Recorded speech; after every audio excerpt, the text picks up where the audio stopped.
Hey folks, how's it going? This is Mike, Gray 1951, and I'm here to do a very late contribution to this week's midweek chat, and I'm sorry it took me so long.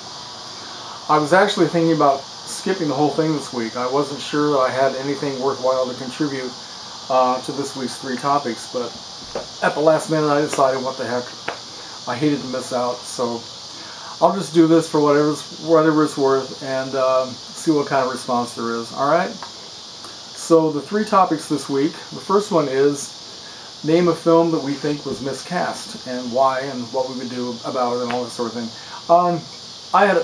This gave me a really, well, I was really stumped by this one. I couldn't think of anything. And the only one I could finally come up with is this film called Beyond the Forest.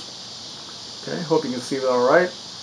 This is a film released by Warner Brothers in 1949. It stars Bette Davis and Joseph Cotten. And I know you're all sick of hearing me talking about Bette Davis, but I can't help it this time. I only have this on VHS. This has never been released on DVD, at least not yet.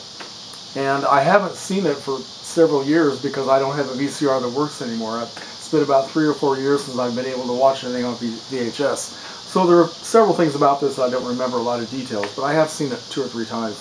And this was the last film that Bette Davis made under her contract at Warner Brothers. She had been there for 18 years. And when Jack Warner, the head of the studio, forced her to do this, she was so upset and so angry and so disgusted that when the film was almost finished, she called him up in the middle of the night and said, "If you want this film finished, I get released from my contract." And by this time he was probably so tired of arguing with her about every little detail, and he was sick of her, and he said, "Okay, you got it." So she had several years left to go on her contract.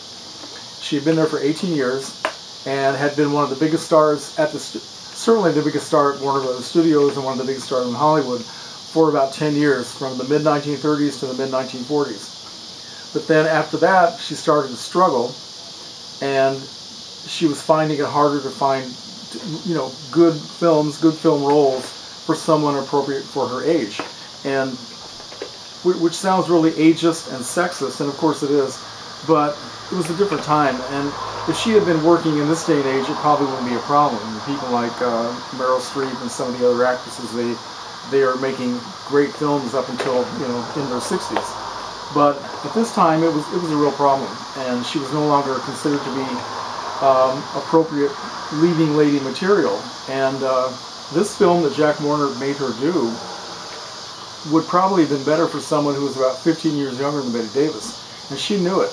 She knew that she was not right for this, and she was very upset about having to do it. So it's about a woman named Rosa Moline, who lives in a small town in Wisconsin with her doctor husband, played by Joseph Cotten, who is a very kind and loving and gentle man. But Rosa has these delusions of grandeur. All she wants to do is get out of this small town, get away from her boring husband, and go to live in Chicago and live a wild life, right, with this rich guy whom she had an affair with. This guy, some guy from Chicago, a doctor, another doctor, a lawyer or something like that, I can't remember now, played by David Bryan, came down to this small town of Wisconsin to stay at a hunting lodge for the summer, and he had an affair with Rosa. And of course he had to leave after that, go back to his life in Chicago, and she was determined to follow him. Well, that's exactly what she does, and it gets very melodramatic and very, very soap opera, and very unbelievable. And she ends up not doing well in life. Comes to a tragic end. And if it had a much younger woman, if it had been 10 years earlier, Bette Davis would have been good at this. But she knew that she was not right for it, and I think it affected her performance. Even though she had a very good director, King Vidor was the director of the film. But it really is not a very good movie. It has a lot of good things in it, and it gives her one of her best signature lines, where she walks into her living room one day and she just offhandedly says, "What a dump." And of course that was exaggerated years later in the Edward Albee play Who's Afraid of Virginia Woolf, when the character of Martha walked into her house and did this exaggerated Bette Davis imitation saying, "What a dump," which of course Bette Davis did not say that way in this film. Anyway, I'm babbling about nonsense. But okay, this is the one film I thought of that is really miscast, and I'm afraid It's the only one I could come up with. So, Beyond the Forest. All right. And the second topic has to do with Star Wars, and it's about when you sit down to watch the Star Wars films, which one do you start with? Do you start with the, chapter 1, whatever?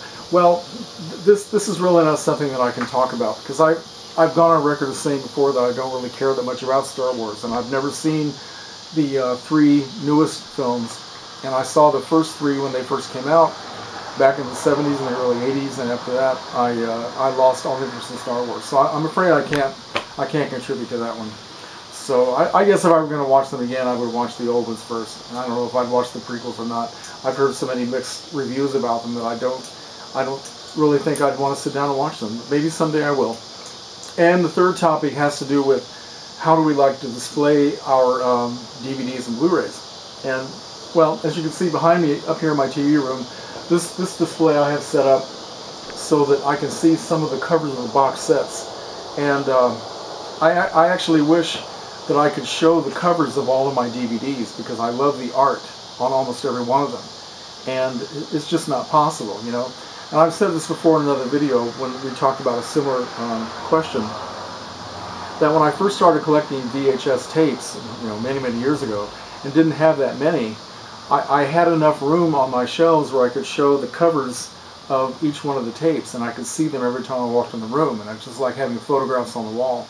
And I wish I could do that now, but of course it's just not possible. So yeah, I guess that's my answer to that question, that if I could, I would show the covers of all of them, but it's just crazy. The more stuff you get, it's just it's out of hand, it's out of control. So like life itself, what can I say? All right, anyway, so that is my belated addition to Midweek Chat, and so I'll try to do better next time. Okay, see ya.